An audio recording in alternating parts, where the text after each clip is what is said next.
Ladies and gentlemen, welcome to Casterbrus. My name is Christian Corley. I'm joined by James McLean this week, and we're here to catch up on a few things that have been happening in the world of Doctor Who, which is a bit of a surprise, really, because we expected to be talking about Mind Warp, but we'll have to put that back to a later date on this occasion. James, we have been kind of filling the lack of Doctor Who events and news and new episode discussions and stuff with looking at older episodes for weeks and months. We've been doing this. We've looked at Silver Nemesis. We've looked at the Mysterious Planet. We've looked at the Daleks' Master Plan, and so a few others as well. Ropes of Death.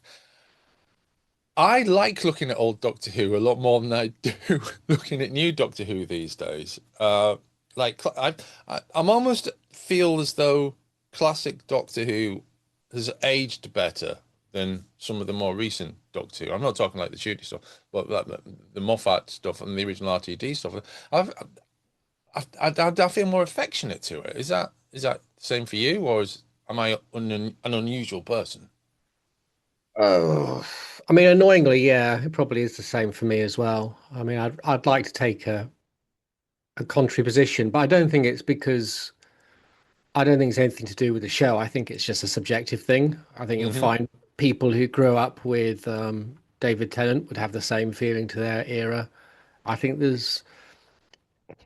I don't think it's necessarily a nostalgia. I think nostalgia underplays that it's about kind of what the show kind of means to you, what it formally means to you. So I don't think it's like a wistful, oh, I'm looking back and I remember how great it was watching it as a kid.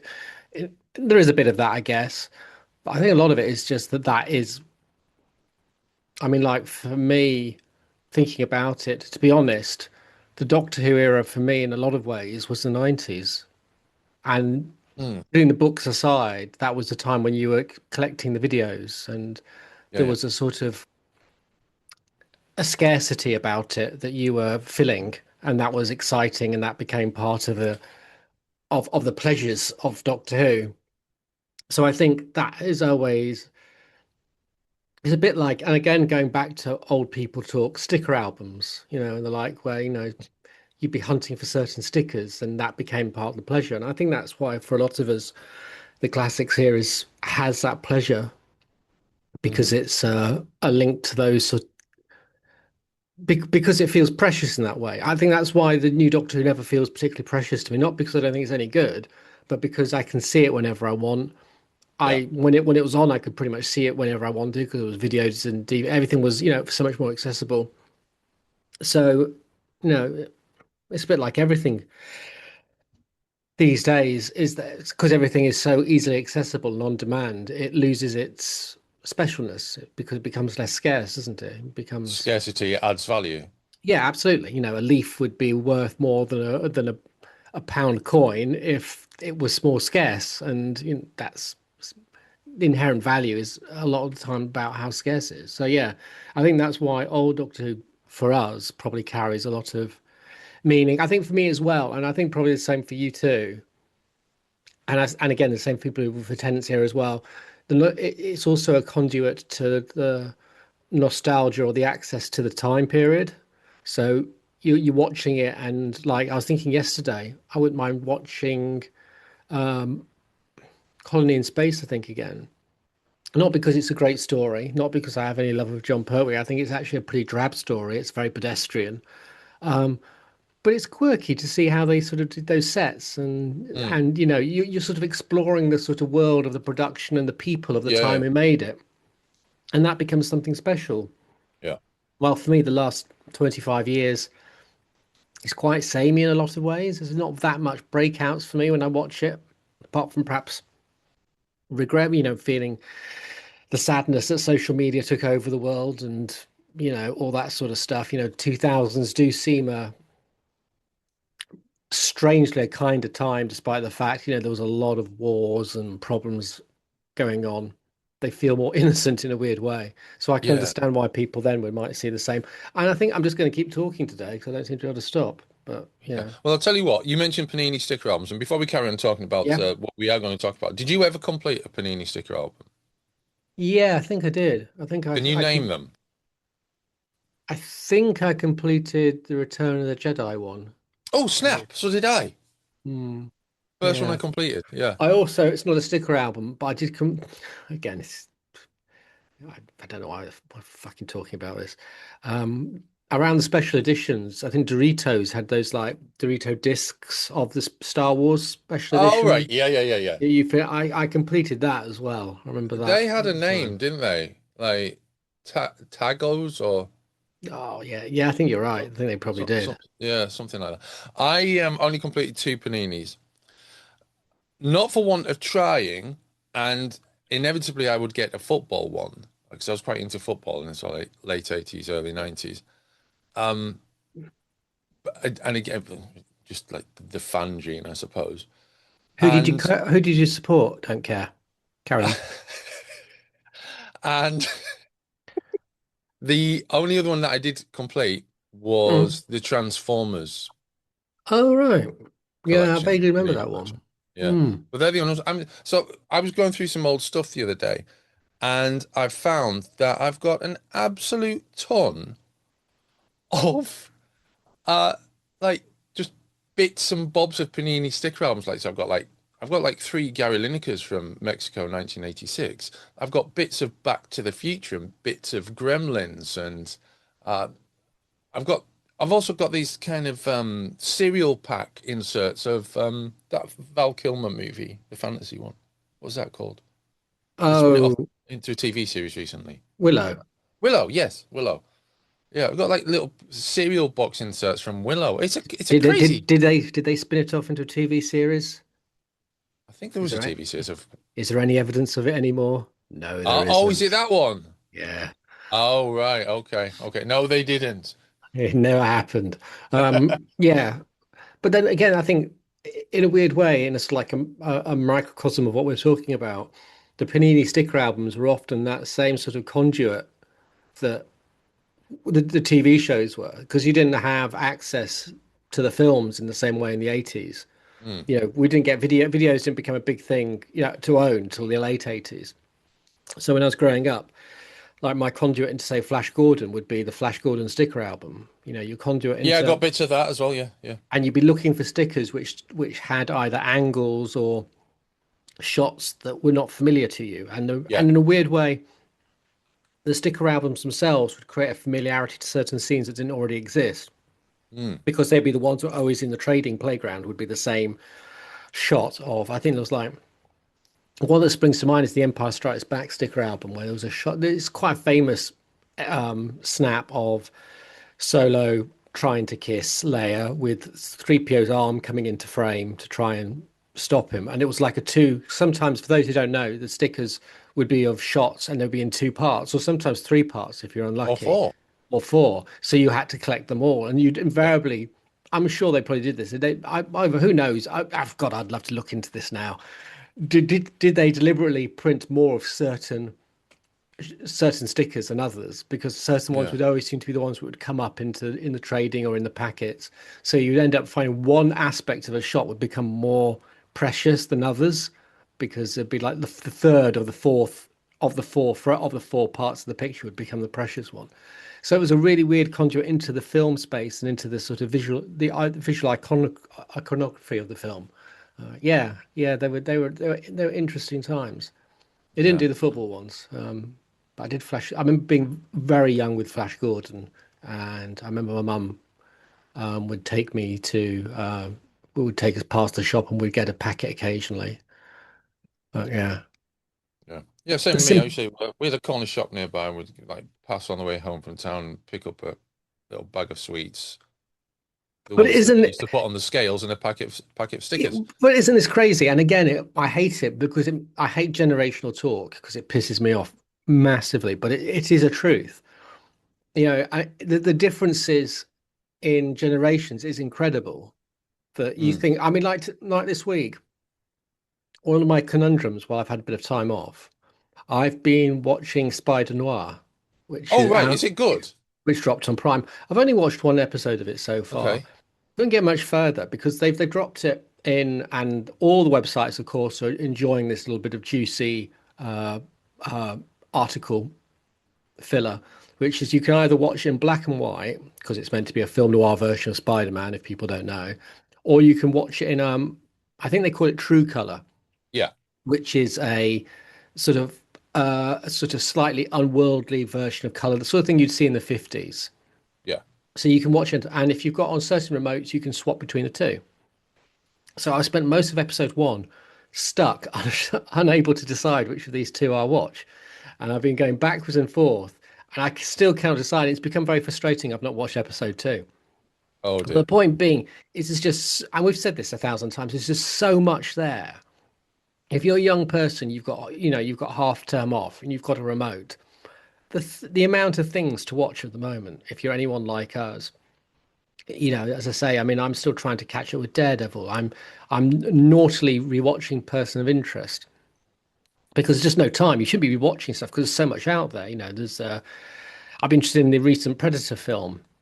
I've been watching, young Sherlock. I was yesterday for some reason I started watching Deadpool and Wolverine again. It's just everything. Well, when we were kids, you would, a sticker album. You go to the shop to buy a small package of stickers. Where would you find time or interest in doing that now? Where would those stickers Mm, have any value yeah, yeah. unless they were not on those screens? So it's just such a crazy difference and again, it goes back to when our parents would sort of say, during, I don't know, the 50s, we only had, our bikes and Wild West to Yeah, do yeah. genres, and that was it. It's just amazing the differences in how we all live. Yes. Well, just the other element of that is that because you do get a kind of an overlap between these things, don't you? So, for example, the shop that I mentioned was a raft shop. So it had been there for decades. It was a key part of the local community during the war because that's where you would go to, take in What's a your raft ration. shop? Where they like a ration shop basically, where you take stuff for ration. And I think it has some sort of association with one of the with just like supporting from the armed forces people or something like that. So Oh, anyone right, knows okay. exactly what a raft shop was, please let me know. I think it was RAAFT. Um, and that shop had been there for decades. So throughout the war, so it would have, although my mum didn't grow up in where we live, there was shops like that in other parts, over in Whitby and things. So there is an overarching thing. Everything kind of filters into each part of that, doesn't it? And this is very, very tenuous and uncomfortable almost link is trying to take me to Paradise Towers. Um, Okay.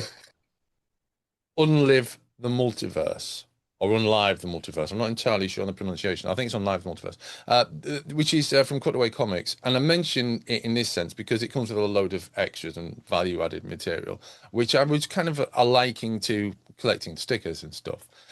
This is I from Cutaway see. Comics, which is obviously we've talked to Gareth Kavanagh about Cutaway Comics previously in the past. I just wanted to highlight this because there's something very interesting about this, and I'm hoping to get Gareth on soon to talk about this in depth. Okay, because there's a particular element I want to talk about. The article about this is over on our Substack on castervis.substack.com. I'll put a link in the show notes, and you can find out all about this new production, which is a graphic novel and various extras. And there's a comic strip by Stephen Wyatt himself in there, which is the first comic strip he's written, and it's the first time he's really gone back to Paradise Towers. But there's this element to it as well. Cutaway Comics is launching an open artist competition this summer to find the artist for Scary Cat, which is Stephen Wyatt's strip. And I think this is really interesting, James, because this is something that we did before you joined Castorius. This is something Brian and I did with the Time Leech strip. Mm. We did a competition with the help of John Freeman to find an artist. And I think this is really interesting and really cool. The other thing about it is the illustrator of the main strip is Silvano Beltramo, and his career kicked off in the same way through a competition. And I'm surprised this doesn't happen more these days, really. That attitude, that whole angle. But also I think as well, I'm with what we're going to be talking about shortly, I do wonder if the kind of I don't want to say like the time has come for Gareth Kavanagh's vast empire of productions of Doctor Who spin-off material.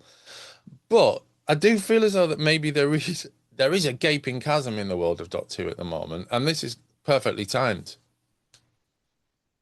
Mm, yeah, yeah. I mean, I think for the first part, I think the reason we don't tend to see it happen through comics in that way is, again, I've not seen, it depends on the artist, but comic art is one of the most difficult forms of art there is. You've got to be able to draw anything from any angle in a collective space, in a sequential space, which makes narrative sense that follows certain rules as well that Western audiences will anticipate in terms of that sequential space. And also, it's got to have an aesthetic style which is unique, interesting, and consistent. Yeah. That is incredibly difficult. And And it's also, relatively quickly as well. and relatively quickly, and frequently relatively for very low pay. For Yeah. the amount of work you're doing, it's low pay. So to get all that, you tend to have to be a fairly professionalized person anyway, who is unlikely to go for competitions. Not always. I think that's the key Mhm. thing to say here, not always. And they tend to be people who are already looking in a professional way at the field. That doesn't mean they're looking down at those spaces. It means that they are trying to make money and they Yeah. don't have time to put that amount of effort into something which isn't going to pay and it's not going to have even the prestige. I don't mean that in a rude way.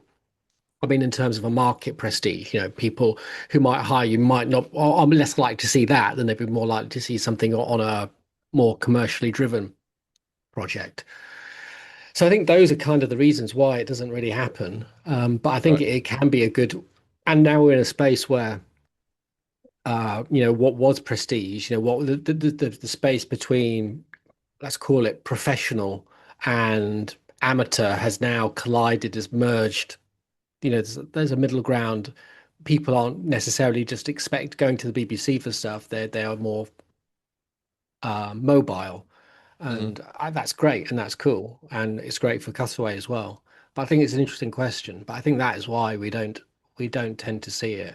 And even Right. when comic artists do actually get their first gig, most of the time they still ain't that great. There's very few examples I can think of who kind of hit the ground running in the same way that they would end up being. So I'm thinking back to like Henry Flint, who's a British comic artist who eventually went to the States, as they all do, and has done great work. His art, his early stuff is not too dissimilar to the style he ended up with. There's a few like that, but initially it's never that great because it takes a while to, because it's, as I say, it's a craft to actually find your style, Yeah. find your voice and the skill to build and sustain that. But yeah, it's a really interesting topic, and Castaway's got some, as well as these new artists, has obviously got lots of quite classic names attached to their library as well. So Yeah. Yeah. Yeah. Well, you can find all about more at cutawaycomics.co.uk. So we're going to move on now to talk about some recent things related to Doctor Who as it is produced now. First of all, last week we ran out of time. We were going to talk about the Saturday Night Live thing. So, if in case you don't know, Shooter Gatwa hosted Saturday Night Live UK. Now, I wasn't sure about this, whether it was like the American one or the British one, because I'd forgotten the British one had started. Because it came along with a big fanfare and a really bad trailer. Then it turned out to be quite good, and then there was the next episode, and then it kind of tailed off. This feels like the kind of like a mid-season kind of tentpole episode almost in Doctor Who terms. So he did the traditional kind of star guest monologue thing. And he says, initially, I'm so lucky I've had so many fantastic roles in my career. Millions of you watched me as Eric in Sex Education. Then about 12 of you watched me in Doctor Who. Hey, maybe that's why I kept crying. Joking aside, it was genuinely a magical role. In fact, it was the first time my parents were truly proud of my career. When I told them I got the part, they said, finally, a doctor in the family. I mean, it's all pedestrian comedy wise. Even though I have since regenerated into Billy Piper, and then he looks at the side camera and says, I don't understand it either. And then carries on and says, I still love Doctor Who and I got to meet so many crazy characters. Now, it's a nice thing to have. I'm a big fan of comedians or actors and stars doing these kind of monologues, but I often find sometimes they get a bit sanitized or whatever with the main Saturday Night Live. So more recent ones I haven't tended to pay that much attention to, and I don't bother with the scripts and with the sketches and stuff. But I do. Oh, got the mic. I do enjoy watching people take the mickey out of themselves in that way. But it's the whole thing though. It is very much a Doctor Who played down. I'm not saying anything about it, but let's take the mickey out of it, and that does feel a bit kind of 1990s Mm, to me, taking the mickey out of Doctor Who. That's the sort of thing that would have really have got my goat 30 years ago, you know? mm. But then it only been written by the Saturday Night Live writers team, Yeah, who will be playing to sort of general discourses around Doctor Who at the exactly. Yeah, moment. Yeah. exactly. Precisely. And that's the point, isn't it? That is the general discourse around Doctor Who at the moment. And when we feed that into our next major topic of the week, which is something that we haven't had in a long time, rumours suggest this is reported via the Doctor Who companion, who've done a good job in kind of presenting this in a calm way, unlike some outlets. Rumours suggest the next year's of Doctor Who, including the Christmas special, has been cancelled. The Sun reported this initially, and then it was repeated on other sites. It's also been reported by the Radio Times. Now, that isn't as significant as it sounds because Radio Times isn't actually owned by the BBC. I think I want to say immediate, but I might be wrong. It might be a different publisher altogether, but it's not owned by the BBC. It's obviously licensed. An unnamed insider told The Sun, despite reassurances that the show will be back on our screens with a new series, there's been no confirmation from execs about when that will be. And they proudly announced that the Doctor will be making a comeback in this year's Christmas special. Now, with less than 7 months to go, that looks like it's hanging in the balance too. The problem is that they have found it difficult to find anyone who'll take on the part of the 16th Time Lord, partly because it now feels like a role that comes with all the baggage of the most recent series. There are fears that even if they do manage to pull something together, it is going to be a poor cousin to previous Christmas specials, which have always been adored by fans. Now, before I bring James in, number one, not all Christmas specials have been adored by fans. That one with the talking trees was not adored by fans. Number two, I think something like 70% of the Doctor Who Christmas special since 2005 have been recorded by now or around now. Only a small proportion of them have been recorded September to October. That includes the 2013 Christmas special as well. So, where do you think we are with this, James? I don't know. I don't know. I mean, you're right. They are, but recording time, you've still got the pre-production period. Yeah, And if they are genuinely having issues, if there is like a paralysis, I mean, there's bits of it I don't buy. I mean, it comes from a tabloid source, and that's always a hard one because tabloids can sometimes come up with truths. Sometimes unnamed sources can be, some bloke on it's YouTube. exactly, it's a powerful a powerful door to hide your source behind. You can't tell the viability of that source. Yeah, and it feels like the sort of there's things in here which I don't know. It's hard to say. I don't feel it would be hard to find a doctor. No, I I don't. feel this idea that there would be no one who would take on the baggage just feels like a person who doesn't understand industry. I don't Yeah, believe that. Whether they can find the right, I could understand if there's certain people they wanted who they couldn't get because it does have baggage if you're at a certain level and you don't want to take that on. yeah. I could understand. So again, it depends. It's hard to unpack what it's actually saying. I don't. I would be very surprised if, I mean, because it was, as far as I'm aware, it was given the go ahead. Given that, as far as I'm aware, the Christmas special is still considered an extremely important point for the. I can't believe there would sort of be a sort of sense of cancelling something like this because the prestige or the lack or the sort of damage it would do to your reputation to have one of your shows. I was going to go with football, but I don't understand football, so maybe football's not a good one to go by. But basically, you don't want to see you don't want vulnerability within your corporation in public. You don't want to feel if you have to actually remove Sure. something, it shows it's like politics, I guess. Politics is the best space, isn't it? Sometimes, you're aware that, like at the moment and probably for the next various parties over the next few years, changing leaders is a danger for parties because parties feel that it shows a vulnerability in their strength as a party if they're suddenly having to change their leader. And if, Doctor Who Sure. is one of their leader brands for their prestige and their global value, cancelling and showing uncertainty in it doesn't make you look good. So I would be very surprised if they would go down that route unless they really, really had to. And again, like I said, as they said proudly and loudly last year that it'd be back for Christmas, it feels very weird for them to go against that. But then at the same time, as we've said for the last 2, 3 years, we are in an era of uncertainty and saturation and suffocation of content. It does change the playing field dramatically. And maybe, I don't know how that works internally for somewhere like the BBC, who's still trying to find its place in this madness of content.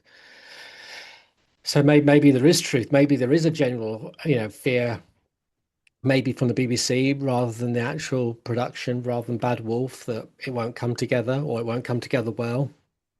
That the wrong person will be cast. Those things could be true. I could imagine the BBC being very worried about that, and quite rightly so. Whether that's what Bad Wolf's doing at the moment, it doesn't feel like that would be the case. I feel kind of they would be just moving on, but that if there's a half truth in this, maybe that's the half truth. The BBC is nervous about Doctor Who, about what it's going to look like and who's going to be in it. Um, the question about Piper, again, that will depend, I guess, if they've moved their schedules. Because if they cast her at the back end and then they agreed to go with a Christmas with her, I'm assuming that they'd have actually found a point where there'd have been agreement of when they would shoot, and for them to have missed that, which can sometimes happen. But then, as you say, generally speaking, it tends to be a later time anyway, so it wouldn't have, would it have happened by now? I don't know. Well, yeah, sometimes they do, don't they? Sometimes they shoot around this time for Christmas. I can't. My brain's not good with the shooting schedules. That's more your space. Sometimes, yeah. Um, I don't know. Yes. And we live in a world where it's an information economy, isn't it? And this is information.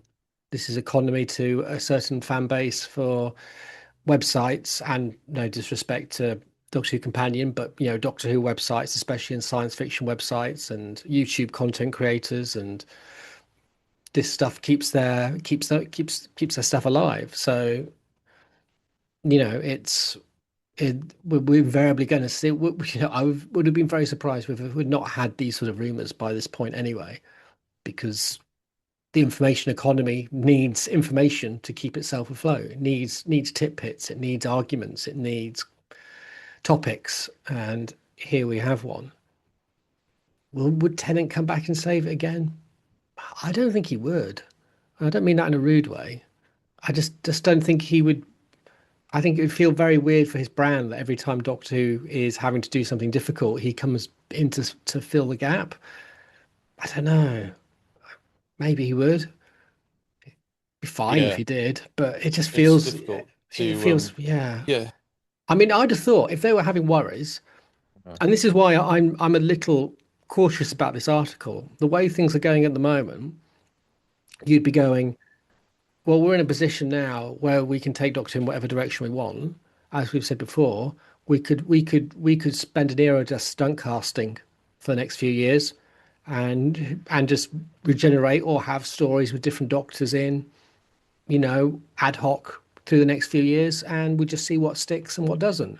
And if we get one, almost like a series of sort of like back doors, and just let them, you bring in, I, I don't know, the last of the Chuckle Brothers to be the Doctor. If that works, great. We'll have another one with him. If it doesn't, we'll go and get someone else. They could just do it like that. Do you see what I mean? I mean that would kind of work. You'd have each time it would come on, people would watch because they'd be interested to see what this new Doctor would be like, and you could do that for a few years. Each episode is a different Doctor. Why not? You've got an nth Doctor thing. There's ways to do this, which doesn't mean you have to be absolutely terrified. And maybe that's part of the problem. Is that the BBC and maybe Bad Wolf or maybe the world is still thinking of Doctor Who in broadcasting terms. And we live in a world, and to be fair to Davis, he was kind of setting this up but never really did the follow through. We have a multiverse world now. Everything is a multiverse. I'm playing Starfield at the moment, multiverse. If you play, Marvel, multiverse. Everything is about DC multiverse. So it means you can just do whatever iterations you want. And maybe that's the way to go forward. We don't have to go through the thought like, okay, who's going to run this series for the next 3 years as the lead actor and be thinking about doing, like a 12 episode or 8 episode season per year. You can get away from that format if you're not sure how it works and try something different. And I wouldn't be surprised if those conversations are being had. I know you're not a fan of talking about potential actors for Doctor Who and who might do it and who might not do it. And but there's the David Tennant thing. There's Yeah. also the Billie Piper thing, Yeah. obviously, which is kind of staring everyone in the face. Yeah. And I understood that she was unavailable for a particular period of this year, from reports I'd read. And from a similar angle, I'd also read that people who claim to be part of the production or had been previously part of the production have been contracted to work in like the first portion of 2026. And that hasn't happened either. So there's, I know that there's an angle to this that actually this is all just like, talking in a vacuum. No one actually knows because maybe it's actually already been done and it's all been recorded on a closed set, which wouldn't be completely unusual because they've done closed set stuff before and surprised viewers. Mm. It's hard to unpack. I don't Yeah. know. I would have thought if there was even a closed set, there'd have been talk about it being in production. Yes. So that does seem unlikely, but still possible. It depends on how much. Well, it's an interesting thing, isn't there? Is it's like there's a question about has the production occurred in any way whatsoever, and then there's also a question of is Piper involved in that? And there's nothing to say. There's no argument that Piper is massively involved in the Christmas special. We just assume that she is. Hmm. So, I mean, again, that could have just been a bit of fun stunt casting at the end, and either starts or has some relevance to the Christmas special, but not as big as people think. I don't know. It's again, this is why I kind of hate this period because speculation fuels information economies, but it also takes them nowhere. It's a drive to nowhere, Yes. which is a particularly good metaphor, which I rather quite like. Yeah, it fuels our cars, but our cars have got no destination, and that's the problem with these sort of um, news reports. They don't. It's an electric vehicle that's conked out of juice on the motorway between two recharge points. I don't know. I think it's more like petrol because it just feels like we're digging up old ways, old arguments and questions. How many years have we had is Doctor Who finished, which is essentially the nub of this Yeah, piece. yeah, Is yeah. it over really? Have they screwed up? And I think fandoms like this in particular, because there is a very strong sense of fandom in particular, which feels that Doctor Who has been ruined and Doctor Who has been destroyed, and thus to see it struggle now kind of validates that But I belief. mean, maybe that is something that they have kind of inbuilt, and maybe I have it as well. I don't know. There's maybe something like that underlying 1989 fear, um, birth of. But at the same time, that doesn't exist most of the time. When a Doctor Who fan knows that everyone's watching Doctor Who, that's nowhere to be found. But as soon as there's like the implication or the facts based on our viewing figures, and I don't want to put any unnecessary context to those in the modern landscape. But if you then marry that off with like how Doctor Who seems to have slightly comedic, silly vibe these days, which you didn't really have 20 years ago, there is a feeling that people aren't watching Doctor Who. Doctor Who fans are all inevitably heckles are up, and then they start getting concerned about it. Then this thing starts to snowball, doesn't it? But then it's like with all fandoms, isn't it? Doctor popularity is often conflicted with ownership. And as soon as Hmm. something becomes popular, it no longer becomes theirs. And when it's no longer becomes theirs, it no longer becomes the thing. And then Yeah, they yeah. start fighting the new thing that it is. I mean, Star Wars is a great example of that. Doctor Who has a similar issue. In a weird way, you'd think you could, in an alternative, more positive universe, the fact that Doctor Who was there was an agreement with Disney to pick it up and to see it globally should have been like a massive sing-song moment for Doctor Who fans, but it Yeah. wasn't. It was, a fear of America, a fear of it being Disneyfied and Mickey Mouse, which doesn't happen. To me, that series, those Shooting Outward series, smelt far more of Russell T Davies than it did of Disney to me. You can see Hmm. there's might be a bit of alignment in some ways of those sort of angles, but that to me felt like Davis. And these days, kind of what is Disney? I mean, I said, yeah, I was watching Deadpool and Wolverine on Disney Plus the other day, and that is just so anti Mickey Mouse, the ears or whatever these lines that fans like to put up. It's commerce, it's commercial. They don't, Disney doesn't have that same sort of attitude as it did have in the 90s. It's very specific about its, what could be seen and couldn't be seen. So yeah, it does feel like again one of those sort of kind of fairly negative Doctor Who articles, which goes out to an information economy of fan economists, or no, not economists, fan consumers who are looking for tasty articles that kind of suggest that they were right all along. And Mm. Doctor Who has got again, it's like football and managers, isn't it? Oh Football, God, yeah. the team does well, everyone so but the team does badly, the manager is their fault. It's one of those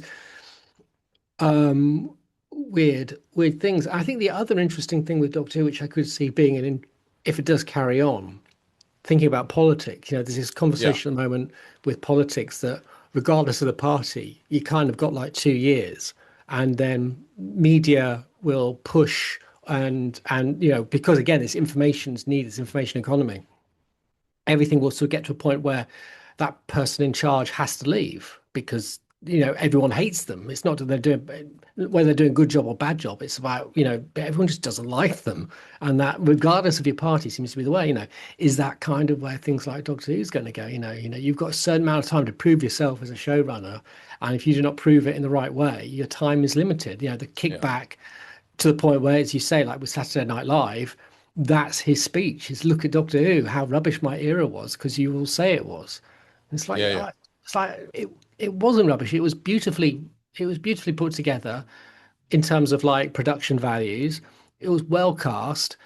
There were stories which I didn't enjoy. There were stories where you can clearly see the production struggled for various reasons, like Shooty leaving, and but it was a very good show still. It was a very good, unique British show. But yeah, the way that's talked about now is as if it was like no one watched it, which isn't true, that no one liked it, which again isn't true.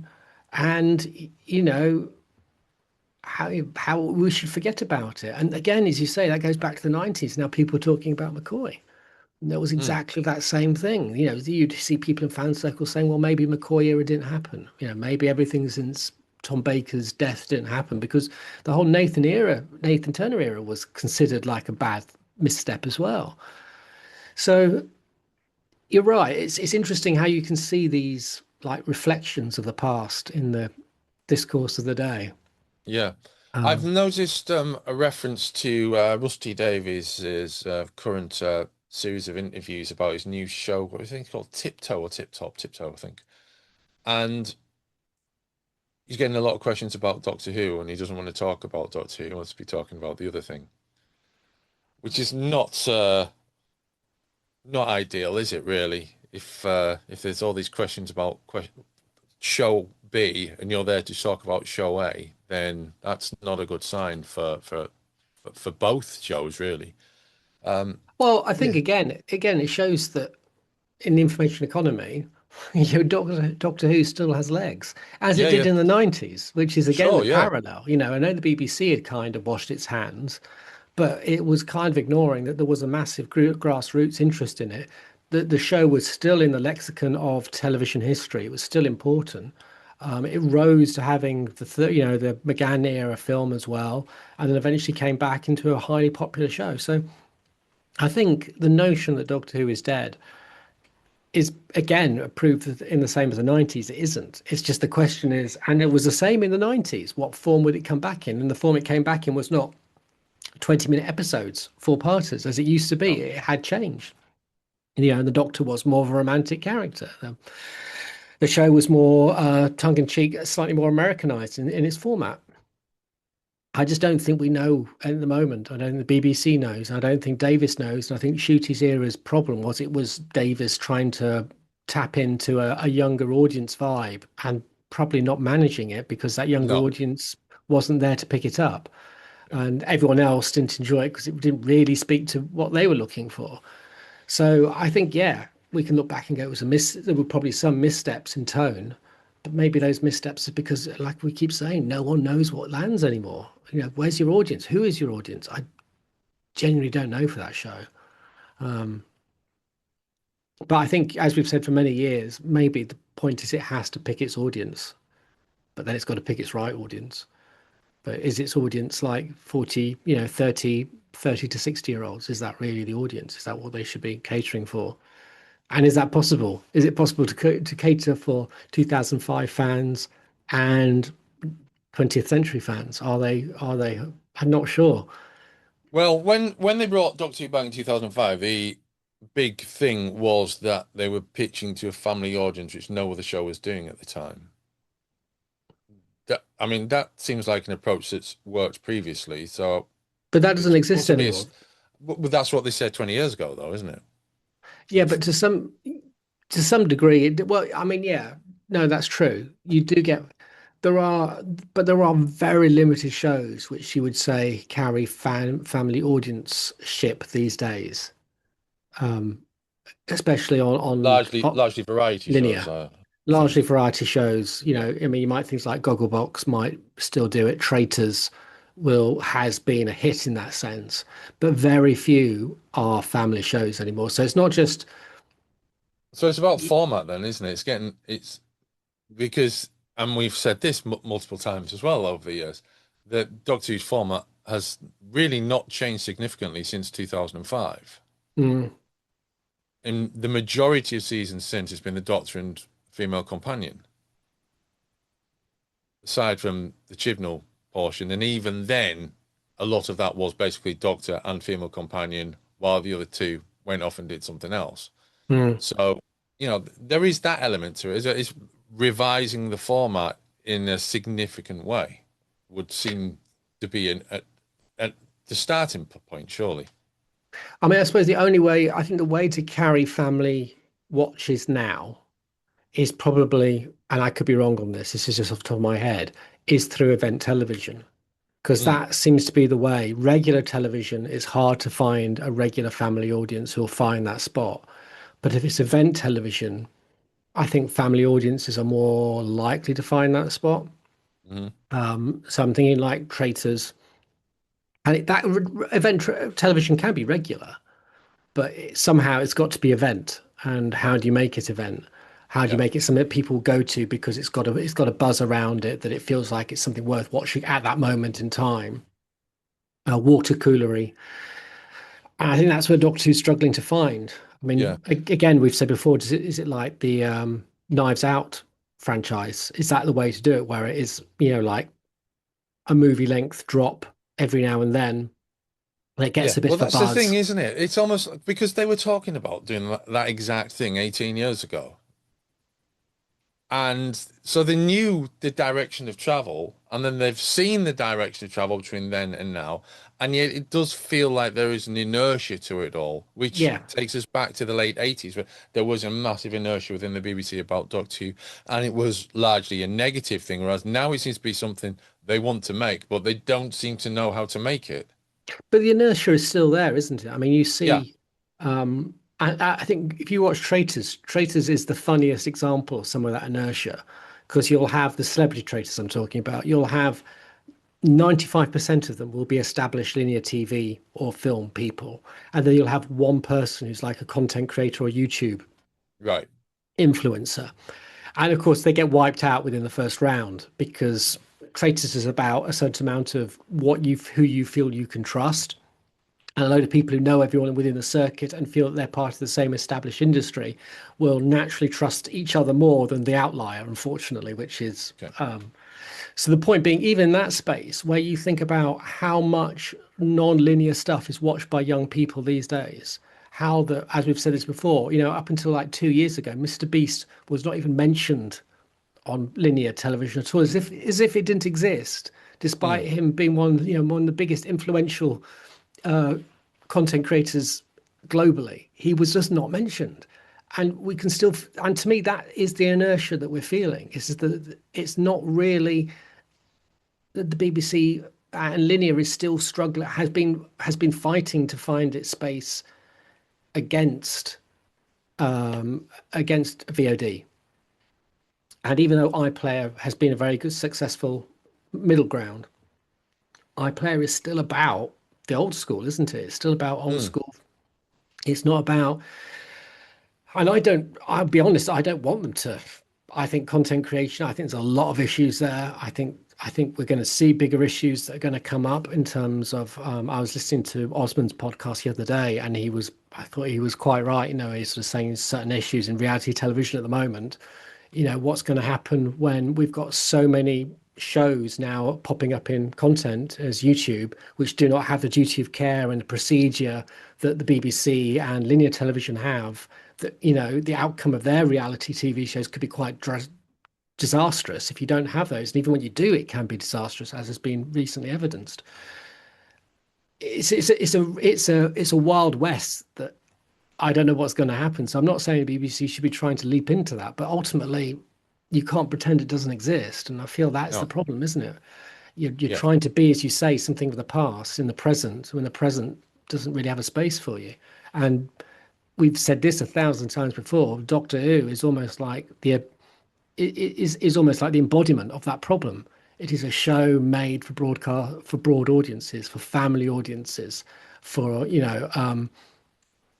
that just doesn't exist anymore. That doesn't have its secular nature of older people growing up, they're introducing their children to the show, their children becoming the fans and perpetuating the show. It doesn't exist anymore. That's been broken.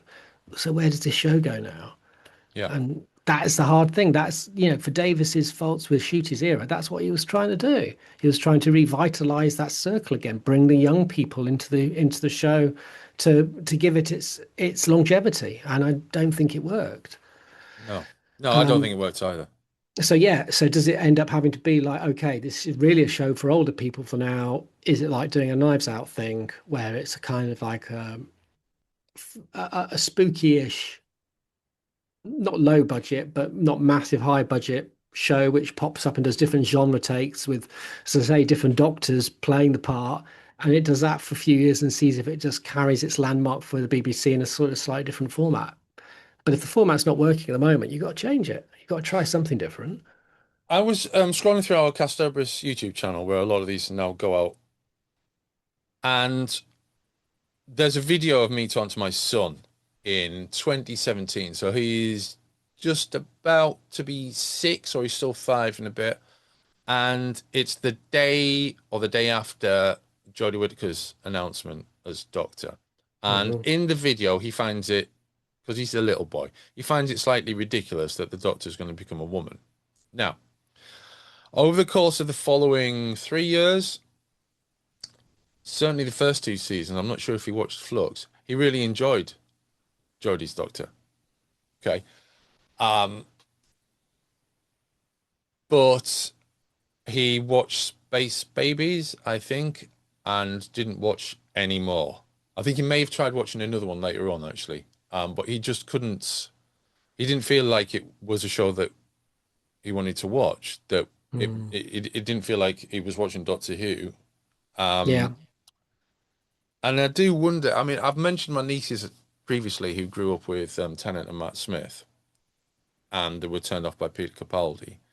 And I know this happens, a lead in a long-running TV show, or where the lead actor changes, or the focus changes to another actor, maybe in the case of a soap opera or whatever, and people stop watching for time, whatever.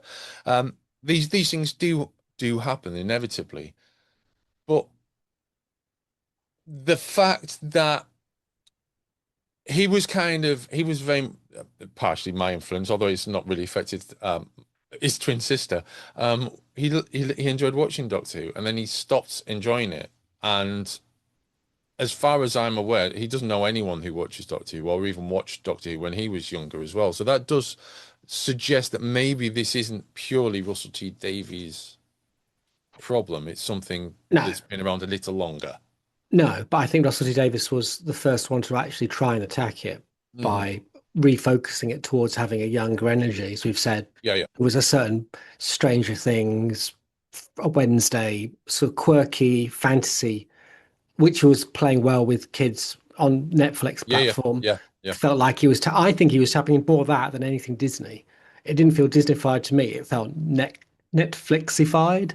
Hmm. Um, and and again, I think it didn't work for various reasons. I think maybe, it was a political show, um, and politics now is very polarizing. So unless you're very lucky to have a show which both sides of your political spectrum think they own it, like Star Wars, you lose a lot of your audience if it feels now overtly political. Now, Doctor Who's always been political, so I'm not saying it shouldn't, but I'm just saying if it's now considered like it was considered woke or whatever, that you will lose audience as soon as that's attached to it. So it's a political show which has issues for it.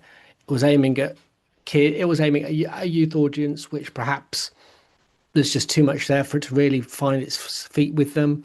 It was alienating older audiences who were not feeling that it was finding its feet.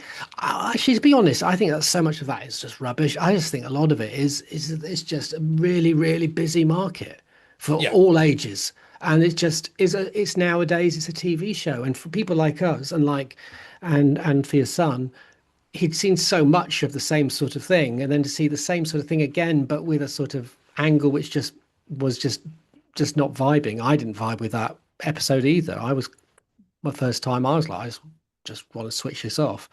mm, You're in a bad space, and we see it across. I mean, again, goes back to Saturday Night Live, doesn't it? Go back to the beginning of the conversation, as you say, that was absolutely considered to be a massive mistake to the point where I think they had like I think what was it they commissioned 6 episodes, and then it started doing well, and they pulled it to 8.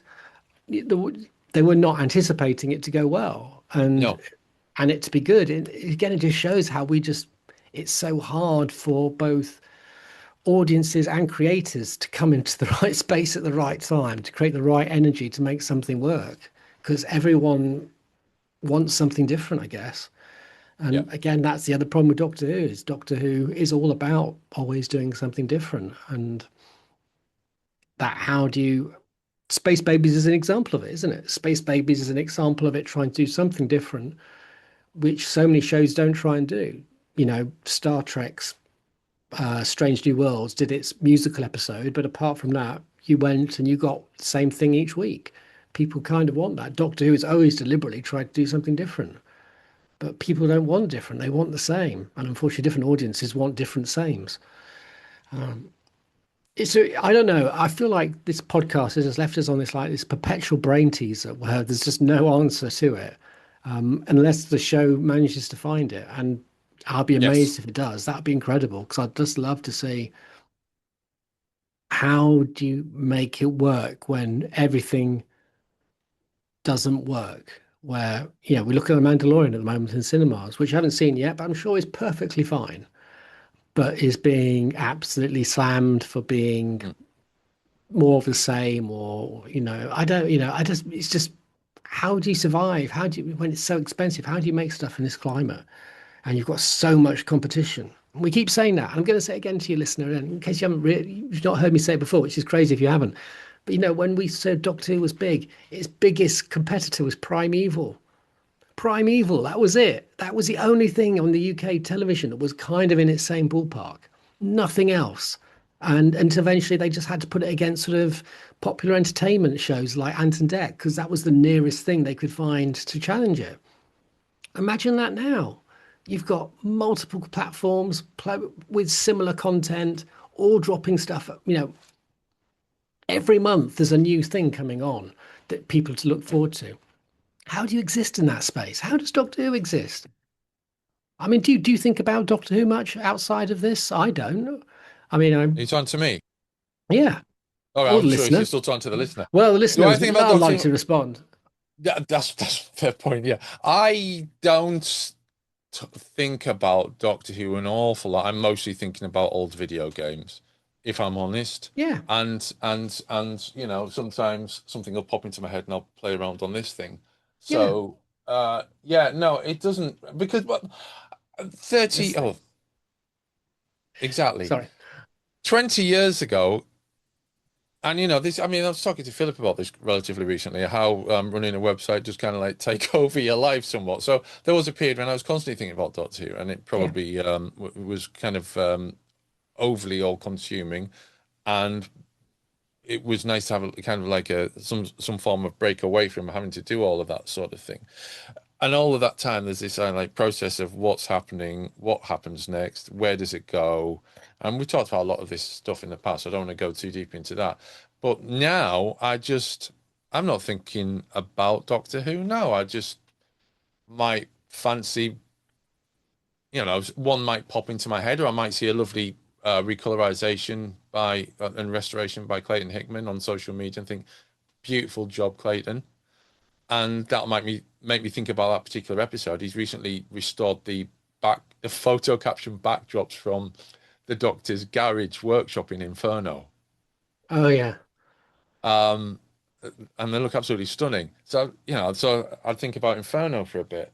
But like generally speaking, no, I don't think about Doctor Who particularly at all. I probably think about Doctor Who video games more than I think about Doctor Who.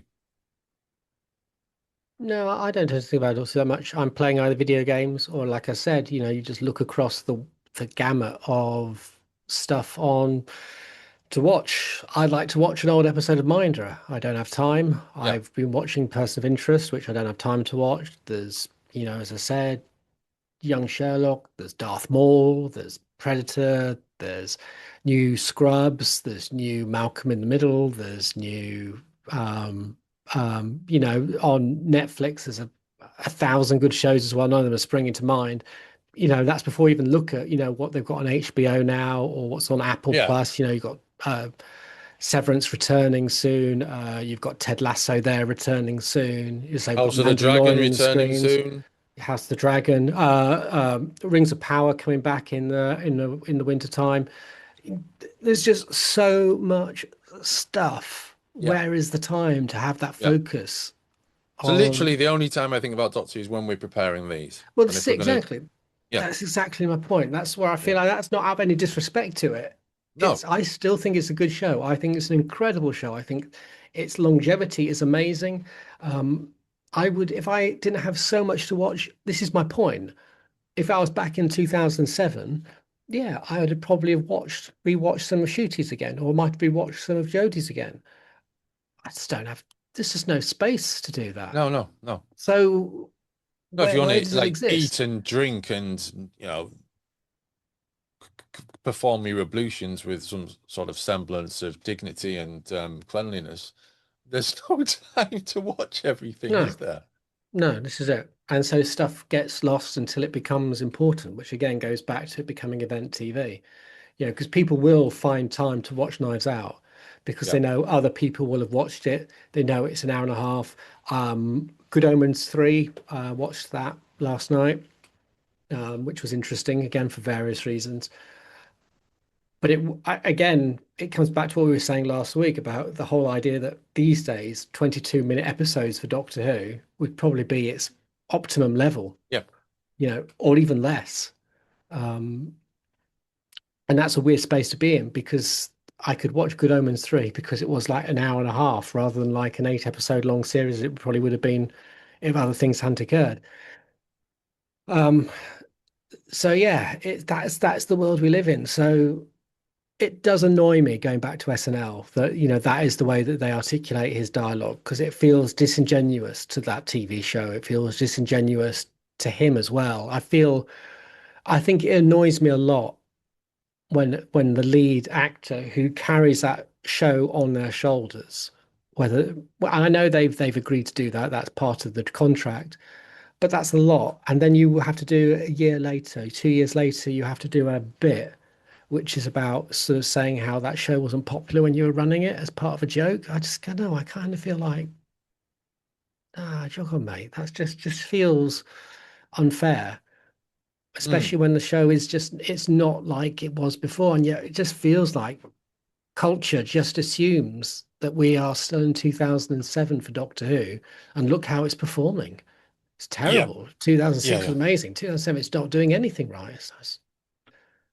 Yeah, very yeah. frustrating. Poor old shooting. Okay. Well, we're going to round it off there. Is that normally how I say these things? I don't know. We're going to round it off there. We're going to round it up there. What do I normally say at this point? I don't know. I don't tend to listen to you that much, to be honest. It's normally my own voice going on and on and on. So we're going to conclude things there. That sounds all And right. yeah, that sounds good, doesn't it? We'll conclude this week's podcast there. If you've Why any not? thoughts on anything, yeah. If you've any thoughts on anything we've discussed, do let us know, particularly if you can remember the meaning of a raft shop and anything that James has said.